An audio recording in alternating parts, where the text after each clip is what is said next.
জীবনে কত রকম মানুষের সাথে পরিচয় হলো, আবার কত মানুষের চেহারাটাও ভুলে গেছি। মানুষের চুপচাপ ধীরে ধীরে চোখের সামনে থেকে আড়াল হওয়া দেখে এখন আর অবাক লাগে না। যার সাথে আমার যতটুকু পথযাত্রা লেখা আছে, সে ততটুকু রাস্তায় আমার সাথে হাঁটবে। মাঝপথে আলাদা রাস্তায় ঢুকে পড়লে আমি আর আশ্চর্য হই না, কারণ চিরবাস্তব হলো মানুষ তার পছন্দের জায়গায় ছুটে যাবেই। কে চলে গেল, কেন চলে গেল, এসব কারণ আর খোঁজা হয় না।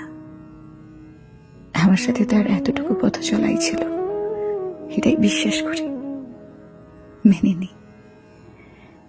সবাই তার গন্তব্যস্থল খুঁজে পাক, আমি কারোর শেষ গন্তব্য হব এটা জরুরি না।